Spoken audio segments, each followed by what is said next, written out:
O vídeo durou apenas 15 segundos, mas foi o suficiente para abalar toda a cidade de Coimbra. Quando o abraço entre João e Miguel diante do portão da escola se espalhou como fogo pelas redes sociais, o mundo dos dois rapazes desmoronou num instante, deixando-os expostos perante olhares que nunca mais seriam os mesmos. João, com os cabelos escuros ondulados caindo sobre a testa, sentiu o coração apertar ao ver o telemóvel a vibrar sem parar naquela tarde de outono. Miguel, ao seu lado na sala de aula vazia, tentava manter a calma, mas os seus olhos castanhos traíam o medo que ambos partilhavam. O abraço tinha sido um momento de pura vulnerabilidade, depois de Miguel confessar que não conseguia mais esconder os sentimentos que cresciam há meses. Agora, o vídeo mostrava-os ali, corpos colados num gesto que para muitos era apenas amizade, mas para os comentadores online era algo que exigia explicações. A escola encheu-se de murmúrios no dia seguinte. Os corredores, normalmente cheios de risos, tornaram-se um labirinto de sussurros e olhares enviesados. A diretora, uma mulher de meia-idade com óculos grossos, chamou-os ao gabinete e falou com voz firme, mas não hostil: "Isto não pode interferir nos estudos, rapazes, mas a comunidade está a reagir." João baixou a cabeça, pensando no pai, um engenheiro reformado que ainda vivia pelos valores antigos de uma Coimbra mais conservadora. Miguel, sempre mais extrovertido, tentou sorrir: "Foi só um abraço, senhora diretora." Mas ambos sabiam que não era só isso. Em casa, João encontrou o pai sentado à mesa da cozinha, o jornal aberto no colo e o rosto vermelho de raiva. "O que é isto que andam a dizer de ti na internet? Um homem não se abraça assim a outro homem à vista de toda a gente." A mãe, mais silenciosa, limitou-se a servir o jantar com mãos trêmulas, evitando o olhar do filho. João sentiu o peito apertar-se, o seu mundo, construído sobre silêncio e discrição, estava a ruir.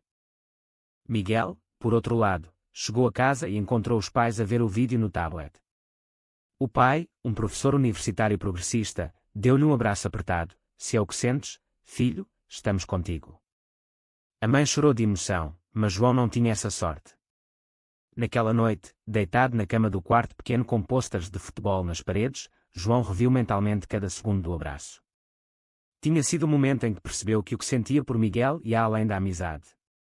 Mas agora, com o vídeo a ter milhares de visualizações, as mensagens de ódio chegavam em avalanche: "Isto é uma vergonha para a escola, Portugal não precisa disto." Ele questionava-se: valeria a pena arriscar tudo pela verdade que carregava no peito? Miguel enviou uma mensagem: "Amanhã falamos na biblioteca, ok?" João respondeu com um simples sim, mas o medo já se instalava como uma sombra.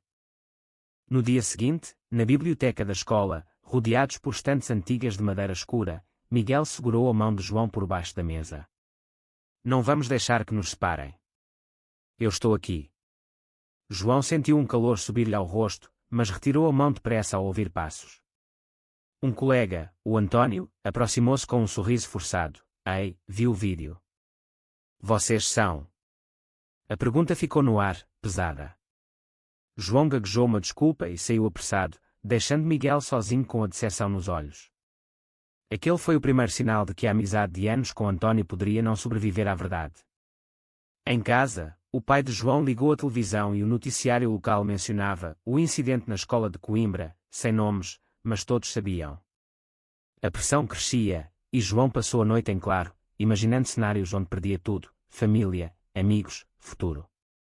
Miguel, na sua casa mais iluminada do centro histórico, escrevia num caderno: "O amor não pede permissão, mas o mundo exige explicações." Ambos sabiam que aquele abraço tinha sido apenas o começo de uma jornada que os obrigaria a escolher entre esconder-se ou enfrentar o mundo. A semana avançou com mais comentários online, alguns de apoio de desconhecidos de Lisboa, outros de ódio de perfis anónimos. João evitou o refeitório, comendo sozinho no pátio traseiro, enquanto Miguel tentava manter a normalidade, rindo com o grupo de futebol. Mas no treino, um colega murmurou: "Cuidado com o Miguel, ele pode querer abraçar-te também." A piada doeu mais do que esperavam. Na sexta-feira, a diretora convocou uma Assembleia Geral. "Respeito é essencial", disse ela, mas os olhares dos alunos diziam o contrário. João sentiu-se nu perante 200 pessoas. Miguel, sentado 2 filas atrás, enviou-lhe um olhar de força. Naquele momento, João decidiu: não ia fugir. Voltou para casa determinado a falar com o pai, mas encontrou a porta trancada no coração do homem. Não quero ouvir nada disso em minha casa, foi a resposta seca. João subiu as escadas com lágrimas contidas, perguntando-se quanto tempo conseguiria aguentar aquela guerra silenciosa. Miguel esperava na rua, encostado ao muro antigo, e os dois caminharam em silêncio até ao rio Mondego, onde o abraço que tinha começado tudo agora parecia um sonho distante.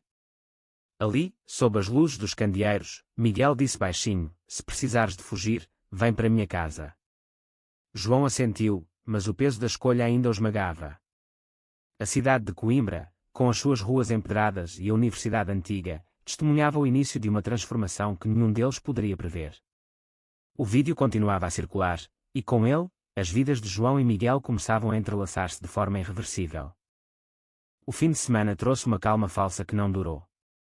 João acordou com o telemóvel cheio de notificações, mais partilhas do vídeo, agora com legendas em inglês que chegavam a fóruns internacionais. 2 rapazes portugueses abraçados, escândalo ou amor? Ele desligou o aparelho e desceu à cozinha, onde o pai lia o jornal sem erguer os olhos. A mãe preparava o café com movimentos mecânicos, o silêncio entre eles mais alto que qualquer grito. "Pai, eu preciso falar contigo", tentou João, mas o homem levantou-se bruscamente. "Não há nada para falar. Isto é uma fase, vais ver." A porta bateu e João ficou ali, o coração a bater descompassado. Miguel ligou logo depois: "Vem cá, os meus pais querem conhecer-te melhor." A casa de Miguel, um apartamento antigo perto da Praça do Comércio, cheirava a pão fresco e a livros. Os pais receberam-no com um abraço genuíno, a mãe oferecendo bolos e o pai perguntando sobre os estudos como se nada tivesse acontecido. "Vocês são jovens, o mundo está a mudar", disse o pai de Miguel. João sentiu um alívio temporário, mas a culpa pela sua própria família não o largava.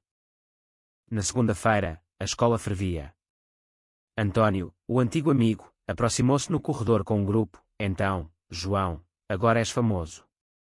Cuidado, a minha mãe viu o vídeo e disse que é pecado." As palavras cortaram como faca. Miguel interveio: "Deixa-o em paz, António." O confronto escalou até a diretora separar os rapazes. Naquele dia, João faltou à aula de matemática e refugiou-se na capela da universidade, um espaço silencioso com azulejos azuis que contavam histórias antigas. Ali, ajoelhado sem rezar, ele confrontou os seus medos mais profundos, o medo de perder o respeito do pai, o medo de ser visto como diferente numa cidade onde todos se conheciam. Miguel encontrou-o horas depois, sentando-se ao lado sem dizer nada. "Eu também tenho medo", confessou Miguel finalmente. "Mas contigo, sinto que posso ser eu mesmo." Os dois saíram dali de mãos dadas por baixo dos casacos, um gesto pequeno mas revolucionário para João. A noite trouxe uma nova tempestade. Um jornal local publicou um artigo com foto borrada do abraço: "Jovens de Coimbra desafiam normas tradicionais." O pai de João explodiu ao ler: "Vais mudar de escola. Não quero que o nome da família seja arrastado na lama." João respondeu pela primeira vez com voz firme: "Pai, eu gosto do Miguel. Não é uma fase." O silêncio que se seguiu foi ensurdecedor. A mãe chorou no quarto ao lado, e João subiu as escadas sentindo que tinha acabado de perder parte de si. Miguel esperava na rua com o carro do pai emprestado. "Vamos dar uma volta." Dirigiram-se até à serra, onde as luzes de Coimbra brilhavam ao longe como estrelas caídas. Parados no miradouro, Miguel falou do seu próprio caminho: "Eu sempre soube, desde os 13 anos. Mas escondi para não magoar ninguém. Agora, contigo, não quero esconder mais." João escutou, lágrimas correndo, e pela primeira vez permitiu-se chorar abertamente. "Eu também te amo", disse ele, as palavras saindo como um suspiro libertador. No dia seguinte, o vídeo ganhou mais tração com um comentário de um influenciador de Lisboa que defendia os direitos LGBT em Portugal. Apoios começaram a chegar, mensagens privadas de antigos alunos da escola, um professor que enviou um e-mail de encorajamento. Mas o ódio também cresceu. Um grupo de pais exigiu uma reunião na escola, e a diretora cedeu. João e Miguel foram chamados para explicar. "Não fizemos nada de errado", disse Miguel com calma. João, tremendo, acrescentou: "Só nos abraçamos porque nos importamos um com o outro." A sala encheu-se de murmúrios, alguns pais saindo indignados. António, presente com a mãe, evitou o olhar deles. Na saída, João sentiu o peso da decisão. Tinha escolhido a verdade, mas a custo da paz familiar. Miguel apertou-lhe o ombro: vamos superar isto juntos. A semana terminou com João a passar a noite na casa de Miguel, os pais deste recebendo-o como filho. Pela primeira vez em dias, João dormiu sem pesadelos, mas sabia que a jornada mal tinha começado. O abraço viral tinha aberto portas que ele nunca imaginara atravessar, e agora, com Miguel ao lado, ele começava a ver o mundo não como ameaça, mas como possibilidade. A reunião dos pais deixou marcas profundas. No dia seguinte, a escola parecia dividida, uns evitavam-nos, outros ofereciam sorrisos discretos. João caminhava pelos corredores com a cabeça erguida, mas por dentro lutava contra a dúvida que o pai tinha plantado: isto vai passar. Miguel, sempre otimista, planeou um fim de semana em Lisboa para respirar ar novo. Vamos visitar uns amigos meus que conhecem isto melhor, sugeriu. O comboio partiu de Coimbra numa manhã chuvosa, e os dois sentaram-se lado a lado, mãos entrelaçadas discretamente. Em Lisboa, a cidade vibrante com as suas colinas e o Tejo largo, encontraram um casal mais velho, Rui e Carlos, que os recebeu num apartamento luminoso no bairro Alto. Nós passámos por algo parecido há 20 anos, contou Rui, contando como o preconceito os tinha separado temporariamente. Mas escolhemos ficar juntos e hoje ajudamos jovens como vocês. João ouviu fascinado, vendo no casal um espelho do futuro possível. Miguel sorriu: vês? Não estamos sozinhos. De regresso a Coimbra, a realidade bateu forte. O pai de João tinha mudado a fechadura da porta principal, deixando um bilhete: volta quando voltares a ser o meu filho. João ficou parado na rua, mochila aos ombros, lágrimas quentes no rosto. Miguel chegou de carro e levou para casa, onde os pais o instalaram no quarto de hóspedes. Fica o tempo que quiseres, disse a mãe de Miguel. Naquela noite, João escreveu uma carta ao pai, explicando anos de silêncio e medo, mas não a enviou ainda. Na escola, o diretor anunciou um workshop sobre diversidade, convidando um ativista LGBT de Lisboa. João e Miguel participaram, sentindo-se vistos pela primeira vez em público. Mas António, o antigo amigo, começou a espalhar rumores: eles estão a influenciar os mais novos. O boato chegou aos ouvidos da diretora, que chamou João para uma conversa privada. Defende-te, mas não deixes que te definam só por isto. A crise familiar de João intensificou-se quando a mãe ligou: o teu pai não dorme, filho. Volta para casa. João marcou um encontro num café neutro perto da universidade. O pai chegou tenso, mãos trêmulas no café. Eu cresci noutra época, confessou ele. Não sei como lidar com isto. João falou do vídeo, do abraço que tinha sido um grito de honestidade, e do amor que sentia. O pai não respondeu com raiva, mas com silêncio pensativo. Dá-me tempo, pediu. Miguel esperava fora, e os dois caminharam até ao rio, onde João desabafou: talvez ele mude. Mas a esperança misturava-se com o medo de perda definitiva. Na semana seguinte, um novo vídeo surgiu. Alguém tinha gravado uma discussão na escola onde António insultava Miguel. O material viralizou novamente, mas desta vez a onda virou contra o agressor. A escola suspendeu António por uma semana, e a opinião pública dividiu-se ainda mais. João sentiu-se culpado pela amizade perdida, mas Miguel disse: ele escolheu o ódio. Nós escolhemos o amor. Os dois decidiram criar um grupo discreto na escola para alunos que questionavam a identidade, com o apoio da diretora. O primeiro encontro, em sala pequena, reuniu 5 rapazes e 2 raparigas. João falou pela primeira vez em público: eu tinha medo de ser eu. Agora, com Miguel, aprendi que coragem é isto. Miguel segurou-lhe a mão abertamente. O grupo cresceu devagar, tornando-se um refúgio. No fim do mês, João recebeu uma mensagem da mãe: o teu pai viu o workshop na televisão. Ele perguntou por ti. O progresso era lento, mas real. Miguel planeou uma viagem curta a Aveiro para celebrar o aniversário de João, onde passearam de barco nos canais, rindo como antes do vídeo. Ali, longe dos olhares de Coimbra, João sentiu-se livre. Tu mudaste a minha vida, disse a Miguel. O abraço que se seguiu, agora privado, selou a promessa de continuarem juntos apesar de tudo. Mas ao regressar, uma carta do pai esperava: vamos conversar. Sem pressas. João sorriu pela primeira vez em semanas, sabendo que o caminho de crescimento exigia paciência e escolhas diárias. O viral não tinha destruído, tinha forçado uma reconstrução mais forte. A conversa com o pai marcou um ponto de viragem.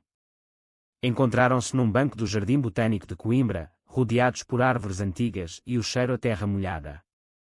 O pai, com olheiras profundas, falou devagar: "Eu vi o vídeo 1000 vezes. Primeiro odiei, depois tentei entender. Tu és meu filho, João. Não vou perder-te por causa disto." As palavras caíram como chuva depois da seca. João chorou abraçado ao pai, sentindo o peso de meses a aliviar. Miguel, que esperava ao longe, juntou-se depois para um café em família. A mãe de João preparou o jantar com mãos mais leves, e pela primeira vez o nome de Miguel foi mencionado sem tensão. "Ele parece bom rapaz", admitiu o pai. Mas a aceitação não foi total, ainda havia silêncios e olhares cautelosos. Na escola, o grupo de apoio cresceu para 15 membros. Um rapaz mais novo, o Lucas, confessou: "Eu também sinto o mesmo, mas tinha medo." João e Miguel tornaram-se mentores naturais, partilhando as suas lutas sem dramatismo. No entanto, a pressão externa não parou. Um jornal nacional publicou uma reportagem com fotos antigas dos dois, intitulada "A Nova Geração Portuguesa, Amor Sem Barreiras." Comentários online explodiram, metade elogiava a coragem, metade condenava. Miguel recebeu ameaças anónimas por e-mail, mas respondeu com uma postagem calma: "O amor não é ameaça." João admirou a força dele, mas sentiu o próprio coração apertar. Uma crise inesperada surgiu quando o António, suspenso, regressou e pediu desculpas públicas na Assembleia. "Eu tinha medo do que não entendia", disse ele, voz trêmula. João aceitou o pedido, mas a amizade nunca mais seria a mesma. Miguel, mais cético, perdoou devagar. As pessoas mudam, mas as cicatrizes ficam. Os dois decidiram fazer uma viagem maior, uma semana em Lisboa durante as férias de Natal. No apartamento de Rui e Carlos, participaram num jantar com outros casais LGBT. Histórias de superação encheram a sala: um homem que perdeu o emprego mas ganhou a liberdade, uma mulher que reconquistou a família após anos. João ouviu e refletiu sobre o seu caminho. "Eu quero ser assim, forte e verdadeiro", disse a Miguel numa caminhada pela Avenida da Liberdade iluminada. De regresso a Coimbra, João encontrou o pai a ler um livro sobre direitos humanos. "Estou a aprender", confessou o homem. A mãe abraçou-o longamente. O vídeo original ainda circulava, mas agora com legendas positivas em campanhas de sensibilização. Miguel e João organizaram um evento pequeno na escola, uma palestra sobre respeito e diversidade, com apoio da universidade. 40 alunos apareceram, e as perguntas fluíram honestas. João falou do abraço como momento de verdade: "Aquele segundo mudou-me porque me obrigou a escolher quem eu sou." Miguel completou: "E escolher o amor, mesmo quando o mundo diz não." O evento terminou com aplausos, e pela primeira vez João sentiu orgulho em vez de vergonha. Mas a jornada não era linear. Uma noite, João acordou com um pesadelo, o pai a renegá-lo novamente. Miguel consolou: "Cada dia é uma escolha. Nós escolhemos continuar." Decidiram estudar juntos para a Universidade em Lisboa, planeando um futuro partilhado. A família de Miguel ofereceu apoio financeiro para o apartamento partilhado. João, agora mais maduro, visitou o pai sozinho e falou do plano. "Se é o que te faz feliz, filho, eu apoio", foi a resposta que selou a reconciliação parcial. O abraço viral, outrora fonte de dor, tornara-se símbolo de crescimento. Em Coimbra, as ruas pareciam mais luminosas, e os dois rapazes caminhavam de mãos dadas em dias de sol, ignorando os olhares restantes. A sociedade mudava devagar, mas eles já tinham mudado para sempre.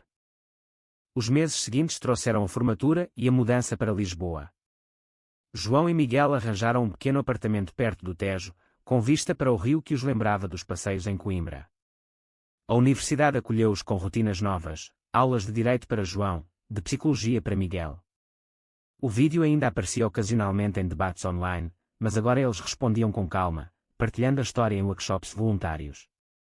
A família de João visitava aos fins de semana, o pai trazendo livros e a mãe bolos. "Estou orgulhoso de ti", disse o pai uma tarde, num abraço desajeitado mas sincero. Miguel observava com um sorriso, sabendo que o caminho tinha valido cada lágrima.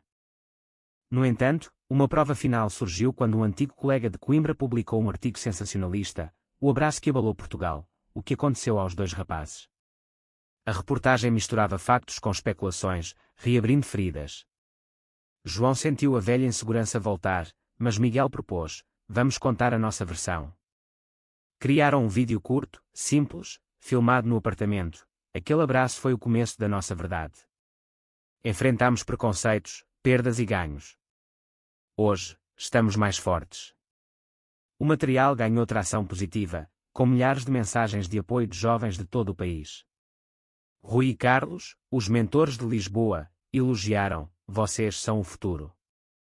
A formatura de Coimbra chegou como fechamento simbólico.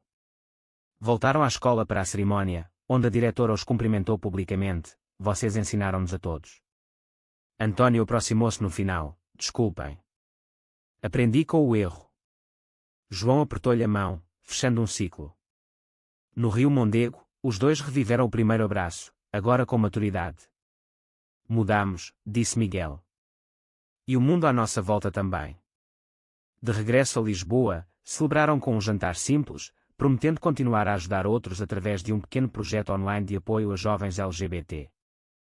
Anos depois, olhando para trás, João via o vídeo não como catástrofe, mas como catalisador. A família completa aceitava agora, com o pai até participando em marchas pela igualdade. Miguel terminou o curso e trabalhava em apoio psicológico, usando a própria experiência. O amor deles, testado pelo fogo público, tornara-se sólido, construído em escolhas diárias e sacrifícios mútuos. A sociedade portuguesa evoluía, mas os desafios persistiam em cantos mais conservadores. João e Miguel escolheram viver abertamente, inspirando outros com a sua história de crescimento. O abraço escandaloso no portão da escola tinha sido o início de vidas inteiras reescritas. Será que o amor entre dois homens consegue verdadeiramente superar todos os preconceitos da sociedade? Verdadeiro ou falso?